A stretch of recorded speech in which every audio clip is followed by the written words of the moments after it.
Clark, another long three. She's back! 2 missed calls, 1 throat, 1 suspension, and a social media post that made everything worse. If you haven't seen what happened to Caitlin Clark on June 24th, you're about to understand why this became one of the biggest controversies of the WNBA season. It starts with contact that should have been an obvious foul. The Mercury and Fever combined for 6 technical fouls in the fourth quarter. And wasn't called. It gets worse from there. By the time the league finally responded, Clark was already out with an injury, and the franchise responsible had already turned the whole thing into a public relations disaster of their own making. Here's exactly what happened, step by step, and why people are still arguing about it. The night everything changed. Indiana Fever guard Caitlin Clark had played 20 minutes of basketball before anyone needed to ask whether she was safe on the floor. In that stretch, she had already produced 19 points and 8 assists, numbers that on most nights would be the headline of the broadcast. But for Clark, basketball has rarely stayed confined to the box score. During a physical sequence in the second quarter, Own numbers, career highs in so many things. Clark, even with the yayi outstretched, able to knock that down. Phoenix Mercury forward Alyssa Thomas pressed her hand against Clark's throat while Clark was on the ground. The officials nearest to the play did not blow a whistle. Play continued. The broadcast moved on. How does a hand on a player's throat go unflagged in real time? It is the kind of question that sits uncomfortably with anyone who has watched the replay. Because slowed down, frame by frame, the contact is not ambiguous. It is deliberate enough and located precisely enough that it becomes difficult to read as incidental. And yet, in the moment, the officials with a combined view of the play from multiple angles let it pass. She stayed down for a beat longer than usual. She got up. She did not immediately leave the game. The broadcast continued without any acknowledgement that anything unusual had occurred. This is the part of the story that rarely gets discussed once the conversation turns to suspensions and retroactive reviews. The gap between what happens on the court and what gets called on the court. A foul not whistled in real time does not simply disappear. Bonner and Clark continue. And players and officials now getting involved. Security has... It becomes something the league has to clean up after the fact. In a press release, days later, once the damage is already done and the players involved have already moved on to their next game. Is that an acceptable system for a league that has spent 2 seasons building much of its commercial identity around protecting its most marketable player? Through the first 17 games of the season, Clark was averaging 21.2 points and 8.2 assists per outing, shooting 34% from beyond the arc. The night in Indianapolis was simply the latest data point in a pattern of physicality that had been building long before June. Clark eventually exited the game with a back injury. Caitlin Clark, before she was hurt during that game last night with the Phoenix Mercury. The team later confirmed that it's a back injury. The product of a separate hard fall earlier in the contest. She did not return. Fever head coach Stephanie White did not have an immediate update to offer reporters in the moments after the final buzzer. What she did have, once she addressed the media, was criticism. Pointed, specific criticism directed at the way her star player had been officiated throughout the night. She made clear, in her own words, that the physical treatment Clark continues to receive on a near-nightly basis has become, in her assessment, a structural problem rather than an isolated incident. The Mercury won the game, 111-109. In any other context, that score would be the headline. Instead, it became a footnote to a question that had nothing to do with who won. The frustration White expressed after the game did not appear in isolation. Indiana with the 4th fastest pace of play, and that suits Caitlin Clark. It followed a season in which Clark has absorbed more incidental and not-so-incidental contact than almost any other player in the league, often without a proportional level of officiating protection. Should a player who draws this much defensive attention also draw a corresponding level of scrutiny from the referees assigned to protect her? Logic says yes. The box score from June 24th says otherwise. The Mercury's win, on paper, was a clean 2-point victory. Underneath that scoreline sat a night in which the league's two most visible non-calls of the entire month happened to both involve the same player, on the same floor, within the same 48 minutes. This was also not an isolated injury report. Clark missed her first game of the season in May because of a similar back issue. Head coach Stephanie White says it's not clear how long Clark is going to be out, so she's going to use this time off to get some treatment for her back. And has been spotted receiving treatment on the bench at multiple points since the year began. A two-time All-Star carrying a recurring injury into her third professional season, while simultaneously absorbing the kind of contact described above, presents a cumulative risk profile that extends well past any single game. Each individual non-call might be defensible in isolation. Stacked across a season, they begin to look like exactly the kind of pattern that should trigger a review extending beyond one suspension. Television commentators covering the game offered no immediate analysis of the contact either, a silence that mirrored the officials' own. It was only once clips began circulating independently on social media, hours after the final buzzer, that the broadcast silence became its own part of the story. A reminder that even the people paid to narrate the game in real time can miss, or choose not to dwell on, exactly the kind of moment that ends up defining it. The rulebook versus reality. The hand on Clark's throat was not the only contact officials let go unpunished that night. Earlier in the same game, as Clark rose for a three-point attempt, Mercury guard Valerian Ayayi closed out on the shot. Ayayi takes it herself and scores. And appeared to plant a foot directly inside Clark's landing space. Clark came down awkwardly. No flagrant foul was called for what looked, on review, like a closeout that prioritized contesting the shot over containing the contact. 2 incidents, 2 non-calls, 1 game. Why does this pattern matter more than any single play on its own? Because a single missed call can be written off as an honest mistake. A fast-moving sport, officials who cannot see every angle in real time. 2 missed calls, directed at the same player within the same 48 minutes, start to look less like an oversight and more like a trend the people responsible for enforcing the rules have learned to live with. The closeout principle exists specifically to prevent defenders from using a shooter's airborne vulnerability against them. So Amy Bonner, Gerda Gatling, shall we say kerfuffle? Is that an appropriate term to use in that one? Because no punches were thrown. It wasn't a fight. It wasn't a melee. Maybe one of the Officials are trained to call it even when a defender's primary intent appears to be contesting the shot rather than causing harm, because the standard is built around outcome, around where a foot lands and what space a shooter is given to return to the floor safely. If that standard had been applied consistently on June 24th, the IIE sequence would have resulted in a foul call regardless of intent. It was not applied. And once one such play goes unflagged, every subsequent play involving the same player invites the same scrutiny, fairly or not. Clark has built much of her professional reputation on shooting from distances most players will not attempt.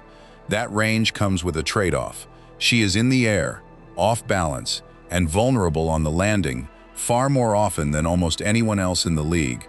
Defenders know this. Opposing coaching staffs build entire defensive philosophies around closing the space on her shot as aggressively as the rules allow. And, on nights like June 24th, sometimes a step beyond what the rules allow. The question the league has never fully answered is whether its officiating crews are equipped or instructed to draw that line with any real consistency. What makes the IIE non-call especially difficult to dismiss is the context surrounding it. They fall into that matchup zone, but Vukosavljevic, no hesitation when she's open as she knocks down a 3, and now France. This was not an isolated physical play inside an otherwise clean game. It happened in the same contest as the throat press incident, against the same opponent, in front of the same officiating crew. 2 data points in one night do not amount to statistical proof of bias, but they do amount to a pattern worth examining. And a pattern is exactly the kind of evidence that builds, over the course of a season, into a reputation. For a team, for an officiating crew, and for a league still trying to convince its newest audience that the product it is selling is being protected at the level its biggest star deserves. Transparency around officiating decisions has become its own flashpoint this season. The league has occasionally released statements clarifying disputed calls after the fact, but it has not adopted a consistent policy of explaining, in real time or shortly after, why specific contact involving Clark was or was not whistled on a given night.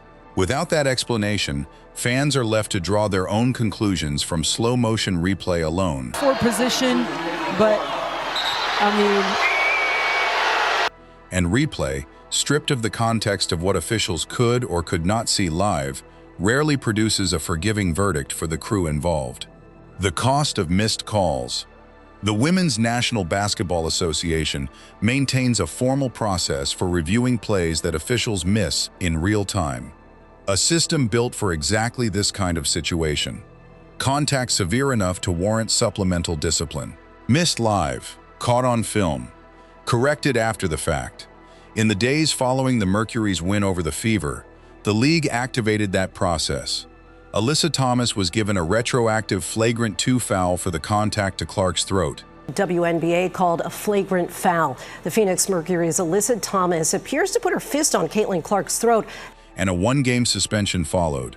Is a 1-game suspension, delivered days after the fact, sufficient accountability for contact that drew comparisons to a chokehold the moment it appeared online? That is the question fans and analysts have been debating since the ruling came down, and there is no clean answer. A suspension communicates that the league agrees the contact crossed a line. It does not undo the missed call in real time, and it does not change the outcome of the game in which the contact occurred. For Clark specifically, the suspension arrived too late to prevent the injury that followed it. Clark left the game with a back injury, the product of a hard fall during the same contest. By Friday, the Fever had confirmed she would miss Saturday's home game against the Los Angeles Sparks, with Stephanie White offering no firm timetable for her return. White did note one unintentional silver lining: a previously scheduled break tied to the league's Commissioner's Cup. We've had so many ups and downs, so many different things that's happened throughout the course of the season up to Commissioner Cup. Would give Clark additional recovery time before Indiana's next game in early July. It is worth noting that this was not Clark's first back-related absence of the year. She had already missed a game in May for a similar issue, and has been seen receiving treatment on the sideline at multiple points throughout the season. That history matters here, because it reframes the throat press incident and the Ayayi non-call as part of something larger than one bad night. A fringe roster player absorbing this volume of physical contact without consistent officiating protection would be a concerning but contained story. A 2-time All-Star, a player the league itself has credited with transforming its national relevance, absorbing the same treatment raises a structural question that a single suspension cannot resolve. Does the WNBA have an officiating framework built to keep pace with the physical attention its most popular player now draws on a nightly basis? The mechanics of the league's review process matter here too. Liberty fell to the Aces in 4 games. Clark connects on a 3. Supplemental discipline of this kind is typically decided by a panel reviewing game footage independent of the officiating crew that worked the live game, a structure designed to remove any conflict of interest from the process. That structure produced the correct outcome in this case. Thomas was suspended. The contact was acknowledged as excessive. Mercury forward Alyssa Thomas suspended for yesterday's game after a fist made contact with Clark's throat. What it cannot do is compensate a player for games missed as a downstream consequence of a missed call. Clark's back injury happened on a different play than the throat press incident, but the broader pattern of uncorrected physical contact that night is difficult to separate from the cumulative toll that ultimately sent her to the sideline for more than a week. There is also a financial dimension to a missed week of games that rarely makes it into the conversation. The other way, looking to punish. Caitlin Clark pulls up from deep. Television partners build broadcast windows around Clark's appearances. Ticket prices for Fever road games shift noticeably depending on whether she is in the lineup, and sponsors have built entire campaigns around her face. A week-long absence does not just cost the Fever a competitive edge. It cost the league a measurable amount of the commercial momentum it has spent 2 seasons building around exactly this player, which makes the question of preventable injury considerably more than a basketball question. The post that changed the conversation. If the missed calls were the league's first failure that week, what happened next belonged entirely to one franchise. Hours after the game ended, the Phoenix Mercury's official social media account published a graphic referencing the incident, a stick figure illustration of forward DeWanna Bonner, depicted laughing, paired with a caption playing on Bonner's name. The image showed a figure lying on its back in a prone position, a detail a large number of viewers immediately connected to the posture Clark had been left in when Thomas made contact with her throat. Why would a franchise's own communications team post something so easily read as mockery of an opposing player's injury on the same day the league confirmed that injury followed a suspension-worthy foul committed by one of its own players? Clark would ultimately leave the game in the third quarter, citing a back injury. That is the question that consumed the comment section within minutes. Fans flooded Mercury's account demanding an explanation. Several tagged WNBA Commissioner Kathy Engelbert directly, asking whether the league intended to address the post in addition to the foul itself. One widely shared comment accused the organization of mocking an injured player outright. The post did not stay up without consequence in the public conversation, even though the league's only formal action remained the suspension already issued to Thomas. The Mercury have not offered a detailed public explanation for the timing or the intent behind the post. What is clear is that the optics moved the story from a conversation about officiating into a conversation about institutional culture, whether a franchise that benefits, like every other team in the league, from the attention Clark generates can simultaneously treat an injury to her as a punchline. And for Caitlin Clark, their last game, a loss against Phoenix, these were the back-to-back plays she was involved in on the offensive end, created a lot of conversation. That tension, profiting from a player's drawing power while treating her safety as a lesser concern, is not new to professional sports. It is, however, rarely this visible, this fast, and this easy for fans to screenshot and circulate within hours of the original incident. The league's broader challenge is now twofold. It has to police what happens on the court, where the missed calls demonstrated real gaps in real-time enforcement, and it has to police what happens off the court, in the hours after a game, when a franchise's own communications team can either calm a controversy or pour gasoline on it. The Mercury chose the latter, intentionally or not, and the fallout from that choice has outlasted the suspension itself in terms of public attention. This was not the first time the league has had to confront questions about how its platforms handle hostility connected to Clark. People more than content to make Phoenix jump shooters, and there is Cloud. In May of 2025, the WNBA launched a campaign described as an effort to combat hate and promote respect across its digital spaces, citing enhanced detection of harmful comments and increased in-arena security as part of the initiative. A franchise's own verified account, posting content widely read as mockery of an injured player, sits awkwardly next to that stated commitment. It does not violate the letter of any specific rule on the books. It does, however, raise the obvious question of whether a policy aimed at protecting players from outside hostility means much if a team's own communications can produce a similar effect from the inside. A cramp of sorts in the lower leg. Heads back to the locker room as Jones finds Thomas for the tough finish. Common response has been rapid deletion paired with a brief statement acknowledging poor judgment. The Mercury's handling, by contrast, allowed the post to remain visible long enough for screenshots to circulate widely, ensuring the conversation around the graphic outlasted the conversation around the suspension itself, a sequencing problem as much as a content problem. The real test for the WNBA, step back from the single game, and a wider picture takes shape. Clark's tenure has coincided with commercial growth the WNBA had never previously experienced. Record television ratings, arenas upgraded to NBA-sized venues. People more than content to make Phoenix jump shooters, and there is Cloud. Revenue projections rewritten upward more than once. That growth has not been distributed evenly. The business side moved fast to capture the moment.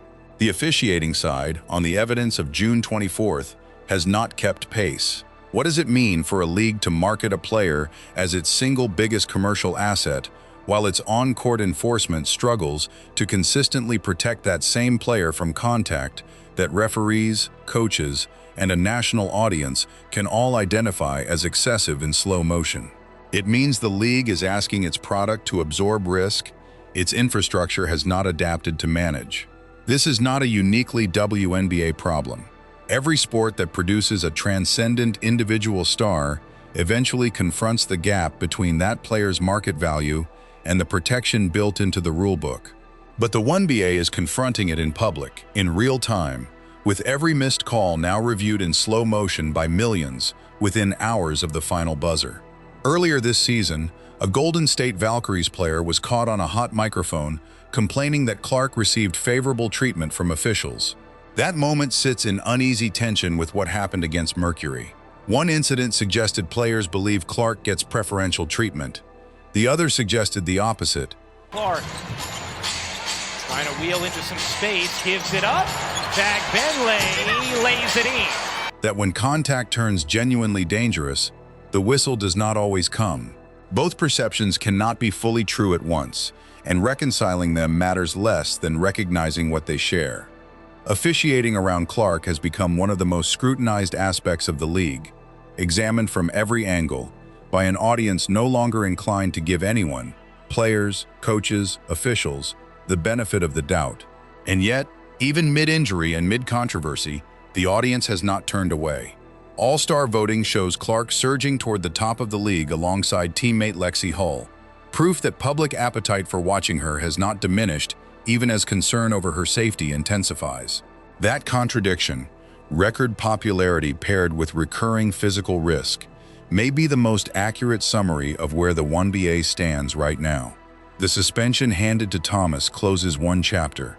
It does not close the broader one. Clark will return once her back recovers, and the same physical attention that produced this incident will return with her. The basketball world rejoices because Caitlin Clark's back on the floor. And she's been itching to get back out there. The real test is not whether the league can issue a penalty after the fact. It is whether it can build a standard precise enough that the next dangerous contact gets called the first time, live, before a suspension memo and a mocking post become necessary at all. None of this suggests the Mercury set out to manufacture controversy or that Thomas intended harm. Most physical plays sit in a gray area, and reasonable people can disagree where a given play falls. What is harder to dispute is the cumulative effect. A missed call, a second missed call, a retroactive suspension, and a mocking post. Thomas was suspended one game, but now some are coming to her defense saying it was hard play, not a dirty play. All within 48 hours, all tied to the league's most recognizable player. Any one element alone might not have generated this much attention. Together, they formed a sequence the league's structures were not built to prevent, and will need to adapt to prevent again. Some changes would not require an overhaul of the rulebook itself, only a willingness to apply existing standards with the same consistency the league already claims to value. A faster review process for contact involving clear safety concerns, additional camera angles assigned specifically to officiating crews working fever games, or simply a public explanation issued within hours rather than days, none of these are radical proposals. They are the kind of incremental fixes that distinguish a league serious about protecting its biggest asset from one simply hoping the next incident does not happen on a night when the cameras are watching this closely. So who actually failed Caitlin Clark on June 24th? The officials who missed 2 calls in one game. The league that only acted after the injury was already done. Clark goes down near midcourt. Chaos as K-State thought the game was over. Gregory injured as well. Or the franchise that turned the aftermath into a joke. Maybe the honest answer is all three, in different ways, on the same night. The suspension closes one chapter. It does not close the question of whether the WNBA can protect its biggest star before the damage is done, not after. Tell us in the comments who you think bears the most responsibility here. Like this video if this investigation was worth your time. And subscribe. This story is far from finished.